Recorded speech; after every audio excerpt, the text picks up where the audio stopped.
The morning of my wedding was supposed to be loud.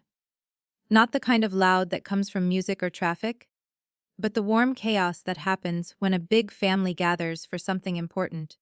My whole life I had imagined the day, filled with my mother rushing around with a curling iron, my cousins laughing too loudly in the kitchen, and my sister arguing with someone over decorations. Instead, the apartment was quiet, painfully quiet. Sunlight slipped through the sheer curtains and stretched across the living room floor, lighting up the small decorations Lena and I had spent the night before setting up.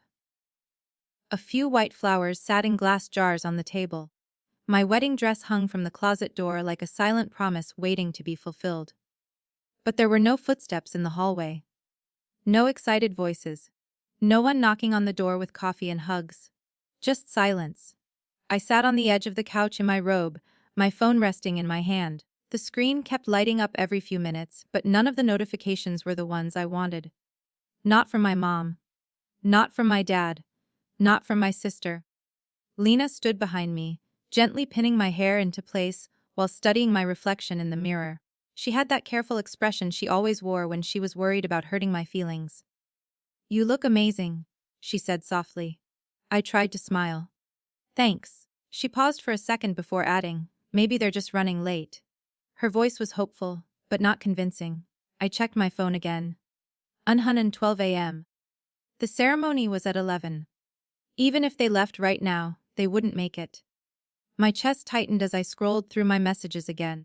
The last message from my mother had been sent the night before. "Ashley's party prep is taking longer than expected. We'll see how tomorrow goes. See." That was it. No, good night. No. "I'm excited for your big day." Just a casual update about my sister's birthday party. Ashley had always been the center of everything. If something good happened to her, the whole family celebrated for days. If something went wrong, everyone rushed to fix it. But when it came to me, the reaction was always quieter. More reserved. Like I was an afterthought. 2 weeks earlier, Ashley had announced she was throwing a huge birthday party. The same day as my wedding. At first, I thought it was a joke. When I asked her about it, she had shrugged like it was nothing. "Relax," she said. "People can go to both." But the party was 3 hours away from the beach venue Daniel and I had booked. Everyone knew that. Deep down, I think Ashley knew exactly what she was doing. And somehow she still won. My phone buzzed again. For a split second, hope sparked in my chest. Maybe it was Mom saying they were on the way. Maybe Dad had finally convinced everyone to come. But when I looked down at the screen, the message was from Ashley. "Sorry. My birthday party is today and everyone's already here. We'll celebrate your wedding later." I stared at the message. The words blurred for a moment as the weight of them sank in. Everyone. Already. Here. Which meant they had chosen my parents, my aunts, my cousins. Even my grandmother. They were all at Ashley's party. Not at my wedding. A hollow feeling opened in my chest, spreading slowly like cold water. Lena must have seen my expression because she stopped working on my hair. What happened? I turned the phone toward her. She read the message, and her eyebrows shot up. "Are you serious?" I nodded slowly. "They're all there." She looked like she wanted to say something angry, but she held back. Instead, she wrapped her arms around my shoulders from behind and squeezed me gently. "I'm so sorry." The words were simple, but they made my throat tighten. I blinked quickly, refusing to let tears ruin my makeup. Across the room, my wedding dress hung quietly. White silk. Simple and elegant. Daniel and I had chosen everything about the wedding together. The small beach ceremony, the flowers, the music. We had planned it carefully for 8 months. 8 months of saving money. 8 months of phone calls and invitations. 8 months of believing that my family would be there. I remembered the moment I had told my parents about the wedding date. My mom had smiled politely. "That sounds nice," she said. Then she immediately asked what Ashley was doing that weekend. At the time I brushed it off. I had spent years brushing things off. Birthdays where Ashley got 2 cakes and I got 1. Graduations where her achievements somehow overshadowed mine. Family dinners where conversations always circled back to her life. But today was supposed to be different. Today was my wedding, and yet, here I was, in a quiet apartment, with empty chairs waiting at a beach ceremony. My phone buzzed again. This time it was the family group chat. Photos began appearing one after another. Colorful balloons. A giant decorated cake. Ashley standing in the middle of the room wearing a sparkling dress. She looked thrilled. In one picture, my mom stood beside her holding a tray of drinks. My dad was laughing in the background. Someone had hired a DJ. Another photo showed my cousins dancing under a banner that read "Be Hey PPY Wive." My stomach twisted. The celebration looked huge. Bigger than anything they had ever done for me. Lena gently turned my chair so I faced the mirror again. "Look at me," she said softly. I lifted my eyes. My reflection stared back. Perfect hair. Soft makeup, a bride ready for her wedding day. "You're getting married today," she said. "To a man who loves you." I swallowed. "I know. And his family is coming." I nodded. Daniel's parents had already texted that they were on the way to the venue. They were excited. Happy. Supportive. Everything my own family should have been. Still, the empty space inside me refused to disappear. A few minutes later there was a knock at the door. Lena opened it, and Daniel stepped inside. He paused when he saw me. For a moment he just stared. Then a slow smile spread across his face.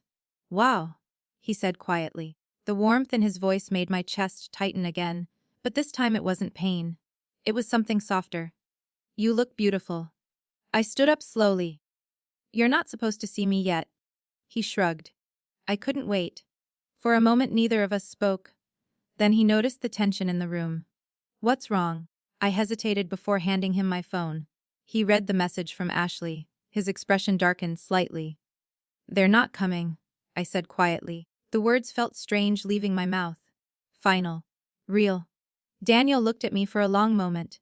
Then he reached out and took both of my hands in his. His grip was warm and steady. "I'm here," he said. The simplicity of it hit harder than anything else that morning. "I know," I whispered. Outside the window, a breeze moved through the trees. Somewhere in the distance, a car horn sounded. Life was continuing as normal. But inside that quiet apartment, something inside me shifted. My family hadn't come. They had chosen Ashley, chosen her party, chosen her spotlight. And for the first time in my life, I understood something clearly. I couldn't control what they chose. But I could choose how much power it had over me. Daniel squeezed my hands again. "Ready to get married?" he asked. I looked at the dress, at Lena, at the door waiting to open toward the rest of my life. Then I took a deep breath and nodded. The ceremony was smaller than I had imagined for most of my life. But somehow, it was still beautiful. The beach stretched wide and bright beneath a soft late morning sun, the ocean rolling in gentle waves that shimmered like glass. White chairs were set in 2 neat rows, facing a simple wooden arch decorated with flowers. A light breeze carried the scent of salt water and roses through the air. 10 chairs were filled. Just 10. I tried not to look at the empty ones. Daniel's parents sat in the front row, smiling warmly at me the moment I stepped onto the sand. His mother wiped her eyes even before the ceremony started, clutching a small tissue in one hand. His father gave Daniel a proud nod, the kind that made it clear he already considered me part of their family. Behind them were a few of Daniel's cousins and 2 of our closest friends. And Lena, who stood beside me holding my bouquet until the music began. I felt the absence of my own family like a shadow stretching across the day. My father should have been walking beside me. My mother should have been fussing with my dress. Ashley should have been making sarcastic comments and teasing me for being emotional. Instead, the aisle was just a path of soft sand between empty chairs. The officiant smiled kindly as the music started playing from a small speaker. "Whenever you're ready." I took my first step forward alone. For a brief moment, my chest tightened so painfully I almost stopped. The image of what the day should have been flashed through my mind. My parents smiling proudly. My relatives cheering. My grandmother holding my hands afterward and telling me how happy she was. But that picture wasn't real. This was. And strangely, as I kept walking, the pain began to dull. Because at the end of the aisle stood Daniel. Waiting for me. His expression was steady, warm, and filled with something my family had rarely given me. Respect. The ceremony itself passed in a blur of sunlight and soft wind. The officiant spoke about commitment and partnership. About building a life together through both good days and difficult ones. I listened to every word more carefully than I expected, because suddenly those words felt more real than ever. When it was time for the vows, Daniel went first. He looked directly at me, his voice calm but full of emotion. "Emma," he began, "from the day I met you, I knew you were someone special. Not because of what you do or what you have, but because of your strength." My throat tightened. "You're the kind of person who keeps going even when life doesn't make it easy," he continued. "And I promise that from this day forward, you'll never have to face things alone again." A tear slid down my cheek before I could stop it. When it was my turn, I took a slow breath and tried to steady my voice. "Daniel," I said softly, "loving you has been the easiest decision I've ever made." The wind tugged lightly at my veil as I spoke. "You've always seen me clearly. Even when I doubted myself. Even when I thought I wasn't enough." I paused, swallowing the emotion building in my chest. "You remind me that I deserve happiness. And I promise to spend my life reminding you of the same." By the time we exchanged rings, Daniel's mother was openly crying. Lena sniffed loudly behind me. And even Daniel looked like he was fighting tears. When the officiant finally said the words, "You may kiss the bride," the small group of guests clapped and cheered as Daniel pulled me close. For a moment the world shrank to just the two of us. No empty chairs, no missing family. Just the warmth of his arms and the sound of the ocean behind us. After the ceremony we moved to a small reception area set up near the beach cafe. There were simple decorations, a small cake, and champagne glasses waiting on a table. It wasn't the big celebration my family loved to throw for Ashley's birthdays. But it felt genuine. Daniel's parents hugged me tightly the moment we arrived. "We're so happy for you," his mother said, holding my hands.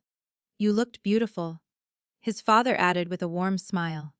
Their kindness made something twist gently in my chest, because it was the kind of support I had hoped my own family would show.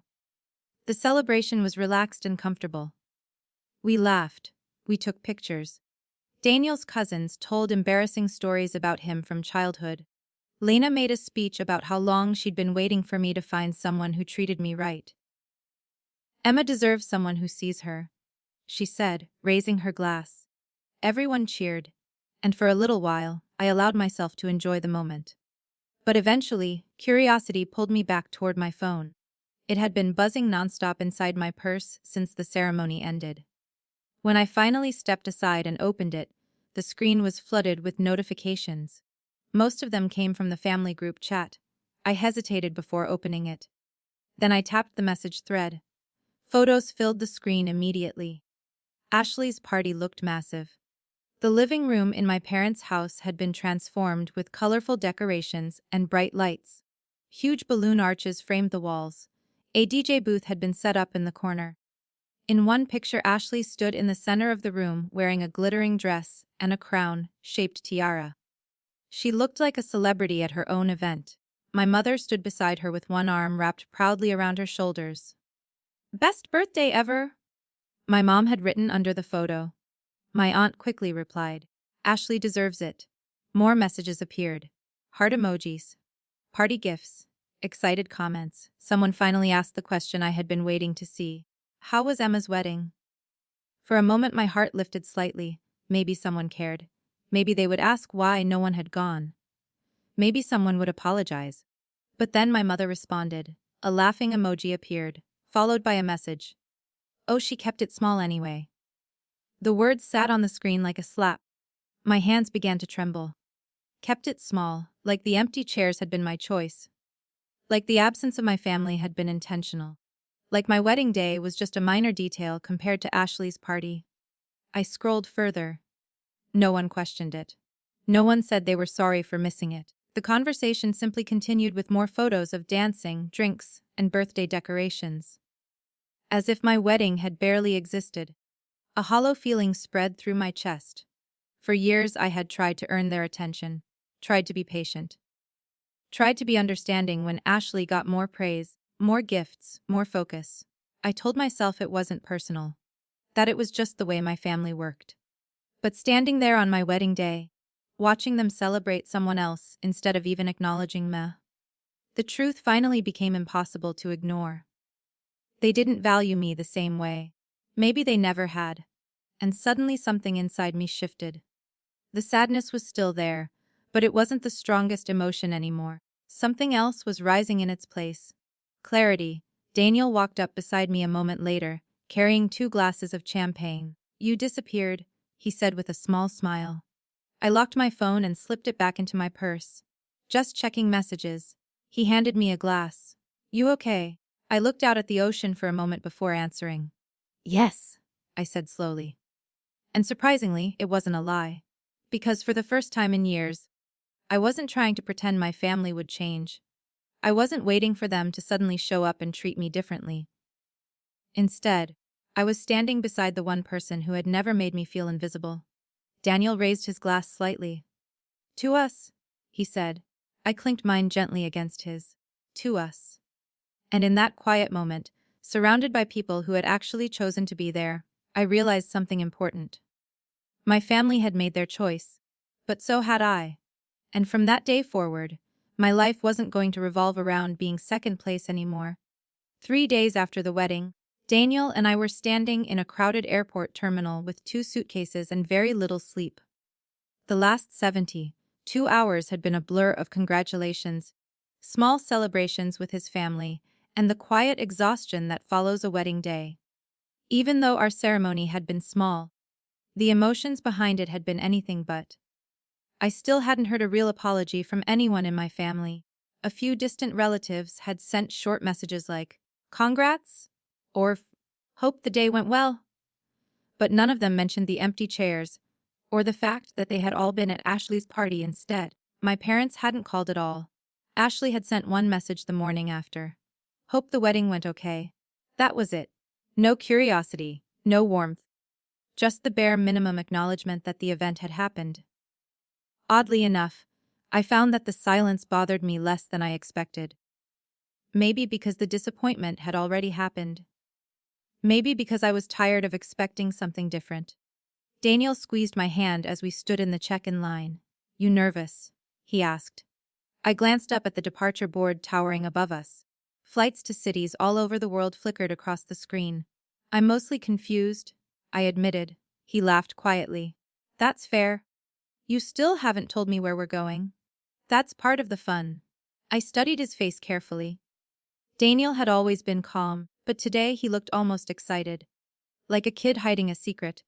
"You know I'm terrible with surprises," I said. "I know, so why torture me? Because this one is worth it." I crossed my arms. "If we're flying somewhere cold, I'm going to be very upset." He grinned. "No jackets required." That was the only clue he gave. The flight itself was long. Very long.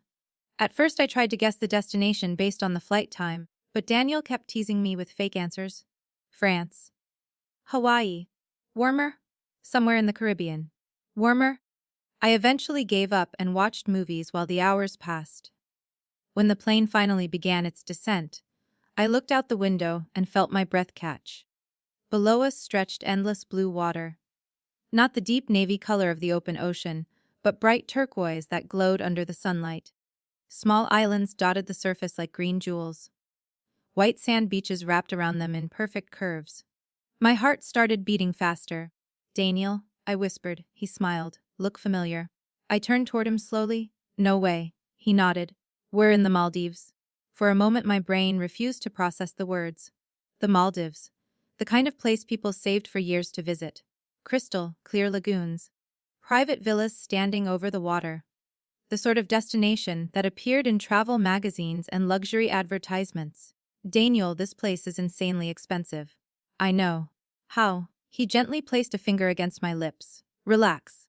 The plane touched down smoothly on a small island airport surrounded by endless ocean. The moment we stepped outside, warm tropical air wrapped around us like a soft blanket. The scent of salt water and flowers filled the breeze. Palm trees swayed lazily against a bright blue sky. It didn't feel real. We were guided toward a sleek white speedboat that would take us to our resort. As the boat skimmed across the water, I watched colorful fish dart beneath the surface.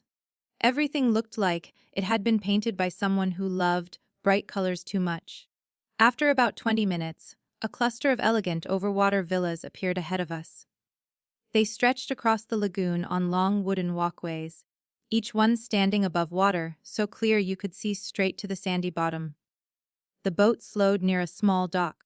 A smiling staff member greeted us with cold drinks and cool towels. "Welcome," she said warmly. I was still looking around in disbelief as we walked along the wooden path toward our villa.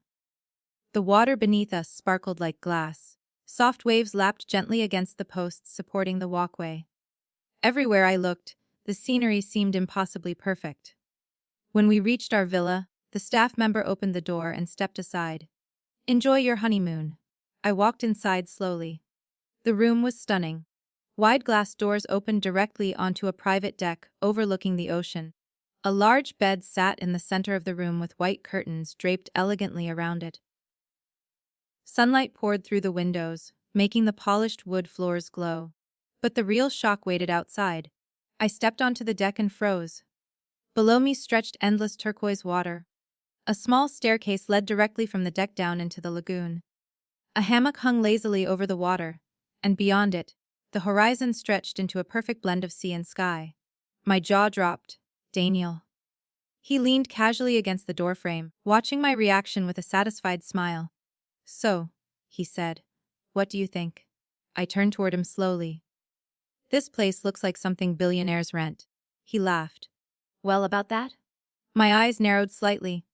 "What about that?" He walked over and rested his arms on the railing beside me. "You remember when my startup sold last year?" "Of course." Daniel had worked for years building a small software company with two college friends. Eventually, a larger company bought it, and he left his job shortly afterward. But he had never talked much about the details. I may have downplayed how successful that sale was. He admitted. I stared at him. "How much did it sell for?" "Enough that we don't have to worry about money anymore." My brain struggled to process the information. "You're serious?" "Very." "You mean, this honeymoon didn't destroy our savings?" "Not even close." I leaned against the railing, trying to absorb everything. For years I had lived carefully. Budgeting, planning, trying to make sure every decision made sense financially. And now suddenly I was standing in one of the most beautiful places on earth. "You didn't tell anyone?" I said. "Not even my family?" "Why?" Daniel shrugged. "I like simple living. I didn't want things to get weird." That made sense. Money had a way of changing people. Then he glanced at me gently. "But after what your family did," his voice softened, "I realized something." "What?" "You deserve to experience the best things life has to offer." Emotions swelled unexpectedly in my chest. "Daniel, you don't have to prove anything." "I know." He smiled. "I just want you to enjoy it." Over the next few days, that's exactly what we did. Every morning we woke to sunlight reflecting across the water. We swam directly from our deck into the warm lagoon. We went snorkeling and watched bright tropical fish glide through coral reefs. One afternoon we even saw a sea turtle drifting slowly beneath us like a quiet guardian of the ocean. At night, the resort arranged private dinners on the beach. Soft lanterns glowed against the sand while waves rolled gently nearby. The sky above us filled with stars so bright it felt like the entire universe had come closer to watch. For the first time in a very long time, I felt completely at peace. No tension, no competition, no constant feeling that I had to prove my worth, just quiet happiness. One evening, as the sun dipped low and painted the sky in gold and pink, Daniel pulled out his phone. "Smile," he said. I laughed as he snapped a photo of us sitting together on the deck, the glowing ocean behind us. "What are you doing?" "Posting it." He typed a caption quickly before hitting upload. A few minutes later my phone buzzed. Then again, and again. Within seconds the notifications began flooding in, curious messages, surprised reactions, people asking questions. I opened the photo Daniel had posted. The villa glowed behind us in the sunset light. The ocean stretched endlessly in the background. Underneath it he had written a simple caption. "Best honeymoon ever. My wife deserves the world." I smiled at the screen. But as the notifications continued pouring in, something told me the people back home were only just beginning to realize what they had missed. The first message arrived less than 2 minutes after Daniel posted the photo. I didn't even notice my phone vibrating at first. I was sitting on the edge of the deck with my feet dangling into the warm water, watching tiny silver fish flash beneath the surface. The sky above the ocean was slowly turning orange as the sun lowered toward the horizon. Daniel leaned back in the hammock stretched over the lagoon, looking completely relaxed. Meanwhile, my phone buzzed again, and again, and again. I picked it up with a puzzled frown. 27 notifications, most of them from the same place. The family group chat. For a moment I considered ignoring it. The past few days had been peaceful, and I didn't want to invite the same old drama back into my mind. But curiosity got the better of me. I opened the chat. The messages were pouring in so quickly they were almost overlapping. My cousin Jenna had been the first to comment. "Oof. Double IT, where are you?" Another cousin responded seconds later. "Is that a resort?" Then my aunt chimed in. "Hold on, is that the Maldives?" I blinked slowly at the screen. Apparently the photo had made a bigger impression than I expected. More messages followed. "That place looks insane." "Emma, are you seriously in the Maldives right now? How long are you staying?" I hadn't even typed a response when another notification appeared. "My mother. Why didn't you tell us you were going somewhere like that?" The question sat on the screen like it was completely reasonable, like she had any right to expect updates about my honeymoon after skipping my wedding. I let out a quiet laugh under my breath. Daniel glanced over from the hammock. "What's funny? My family just discovered the internet." He raised an eyebrow. "That fast?" I turned the phone toward him so he could see the messages. He read through them quickly and shook his head with an amused smile. "They're shocked." "No kidding." Just as I lowered the phone again, another message appeared. "Ashley. Of course. Wow, must be nice, some of us don't have rich husbands." I stared at the text for a moment. Even through a screen, I could practically hear the bitterness in her voice. Jealousy had always been one of Ashley's least subtle emotions. Growing up, she had never liked when someone else got attention, even if that someone was her own sister. Daniel chuckled softly. "I think your sister's not impressed." That's one way to put it. The phone buzzed again. This time it wasn't a message, it was a call. My mother's name flashed across the screen. I stared at it for several seconds without answering. The ocean breeze moved gently across the deck while the phone continued vibrating in my hand. Daniel watched my expression carefully. "You don't have to pick up." "I know." But something inside me wanted to hear what she had to say. So I pressed the answer button and lifted the phone to my ear. "Hello? Emma." Her voice sounded sharp and slightly breathless, like she had rushed somewhere private to make the call. "Hi, Mom." There was a brief pause. "We just saw the picture you posted." Daniel posted it. "Well, still." Her tone shifted slightly. "Why didn't you tell us you were going somewhere like that?" I leaned back against the railing and looked out at the endless water. "You didn't ask." Another pause. Then she cleared her throat. "Well, your sister is very upset." Of course she was. "Why?" "Because posting something like that makes her feel bad." I nearly dropped the phone. "Mom, less? She threw a birthday party instead of coming to my wedding? That's not fair." My grip on the phone tightened. "What do you mean it's not fair?" "Birthdays are important too," she said quickly. The words hit me like a splash of cold water. Birthdays are important. As if my wedding had simply been a scheduling inconvenience. As if Ashley's party had been just as meaningful. For years I had listened to explanations like this, excuses, justifications, reasons why Ashley's feelings mattered more. But standing there in the middle of a peaceful tropical paradise, something about the conversation suddenly felt absurd. I was thousands of miles away, on my honeymoon, and my mother had called not to apologize for missing my wedding, but to complain that my vacation photos made my sister jealous. "Mom," I said slowly. "Yes, my wedding was important." Silence stretched across the line. For a moment I wondered if the call had dropped. Then she sighed. "You're overreacting." The familiar phrase settled into the conversation like an old habit. "You're overreacting." I had heard those words countless times growing up. Whenever I pointed out that Ashley got more attention. Whenever I questioned why my achievements were treated differently. Whenever I tried to explain that something hurt my feelings, the answer was always the same. You're overreacting. But something inside me felt different now. Maybe it was the ocean breeze. Maybe it was the calm happiness of the past few days. Or maybe it was the simple realization that I didn't need their approval anymore. I took a slow breath. No, I said quietly. What? For the first time, I'm not. The words surprised even me. On the other end of the line, my mother sounded confused. Emma. But I didn't wait for her to continue. I ended the call. The silence that followed felt peaceful. Not tense, not heavy, just quiet. Daniel climbed out of the hammock and walked over to me. How'd it go? I slipped my phone into my pocket. She said I'm overreacting. He rolled his eyes. Classic. I laughed softly. Pretty much. We stood together at the edge of the deck, watching the sun dip lower toward the horizon. The sky had turned deep shades of orange and pink, reflecting across the water like melted gold. For the first time since the wedding, I felt completely certain about something. My family might never understand how much that day had meant to me. They might always see Ashley as the center of their world. But that didn't mean I had to keep chasing their attention. Daniel slipped his arm around my shoulders. You okay? I leaned gently against him.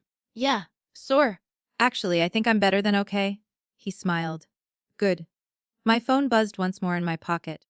Probably with another message from the group chat. But this time I didn't bother checking.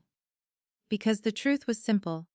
While my family argued about photos and jealousy from thousands of miles away, I was standing in the middle of one of the most beautiful places on earth, with the person who had chosen me without hesitation. And for the first time in my life, that was more than enough. 2 weeks later, the plane touched down back home. The moment the wheels hit the runway, I felt the familiar shift that always comes with returning from somewhere peaceful. The Maldives had felt like a different world. Quiet mornings, endless blue water, warm evenings under the stars. Now the airport outside the window was gray, crowded, and loud. But surprisingly, I didn't feel the heaviness I used to carry whenever I thought about my family. Something had changed. Maybe it was distance. Maybe it was clarity. Or maybe it was the simple realization that my life didn't revolve around their approval anymore. Daniel and I walked through the airport hand in hand, dragging our suitcases behind us. My phone had been on airplane mode the entire flight, so when I finally turned it back on, it exploded with notifications. Messages, missed calls, most of them from numbers I hadn't heard from in a while. I unlocked the screen and scrolled through them. 3 missed calls from Mom, 2 from my aunt. A message from my cousin Jenna. When are you back? We need to hear about the honeymoon. Another message from my mother followed a few minutes later. Call me when you land. Then another. We should all have dinner together. I raised an eyebrow. 2 weeks ago she hadn't even called to ask how my wedding went. Now she suddenly wanted family dinners. Daniel noticed my expression. Let me guess, he said. They miss you? Something like that? Outside the airport, we loaded our bags into a taxi. As the car pulled onto the highway, my phone buzzed again. Ashley. I stared at the name for a second before opening the message. Hey, when are you back in town? No greeting. No apology. Just curiosity. I typed a short response. Just landed. The reply came almost immediately. Oh, Mom wants to do a belated wedding dinner. A belated wedding dinner. I leaned back against the seat and let out a quiet laugh. 2 weeks earlier they had skipped the actual wedding. Now they wanted to celebrate it after seeing the honeymoon photos.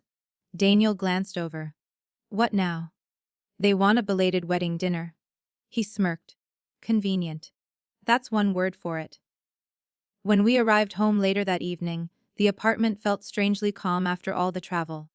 I dropped my suitcase by the door and stretched my arms over my head. Daniel disappeared into the kitchen to start coffee while I checked my phone again. More messages had arrived. This time Ashley had sent another one. Also, can we talk sometime? I almost laughed. Ashley had never asked to talk before unless she wanted something. Before I could respond, my phone rang.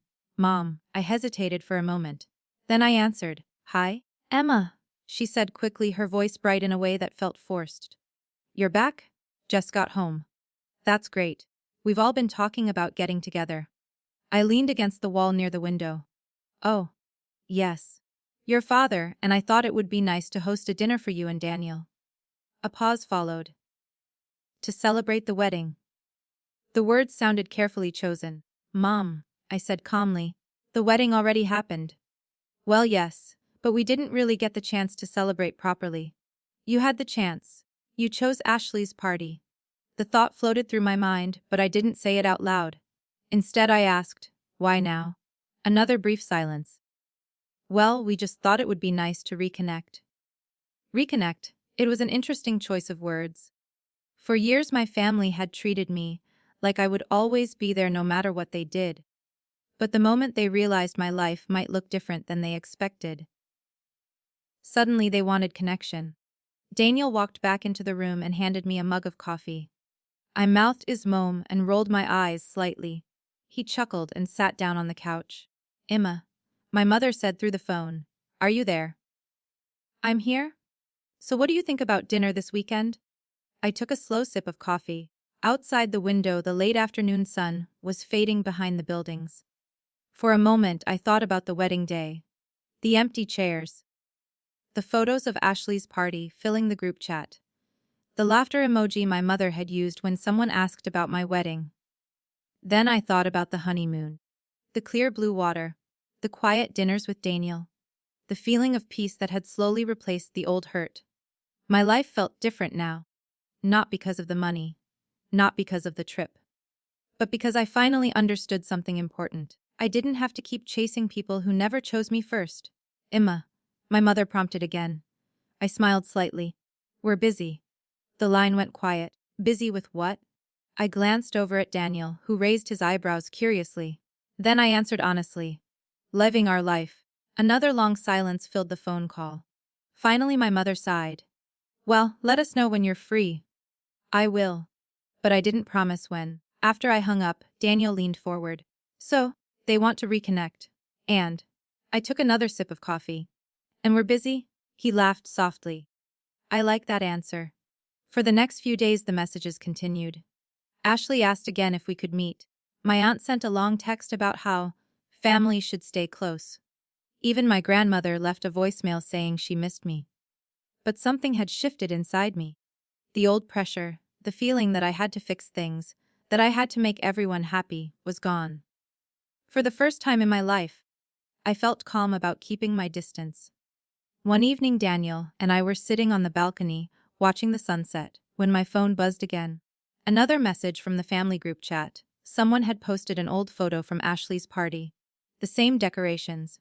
The same banner. Everyone smiling. For a moment I studied the picture carefully. 2 weeks ago it would have hurt to see it. Now it just felt distant. Like a moment from someone else's story. Daniel rested his arm around my shoulders. You thinking about them? A little? Regret anything? I looked out at the fading light across the sky. No. Because the truth was simple. My family had skipped my wedding for Ashley's party. They thought I would always stay in the background. The quiet sister. The one who would understand. The one who would forgive everything. But life had a funny way of surprising people. They underestimated me. And by the time they realized it, my life had already moved forward without them at the center of it. I leaned gently against Daniel. For years I had tried to earn my family's approval. Tried to compete for attention that was never truly offered. But standing there in the quiet evening air, I understood something that felt both simple and powerful. Peace doesn't come from making everyone happy. Sometimes it comes from walking away from the people who never valued you properly. And building a life so full of love and respect that their absence no longer feels like a loss. For the first time in my life, I wasn't the overlooked sister anymore. I was just a woman who finally knew her worth. And that was more than enough.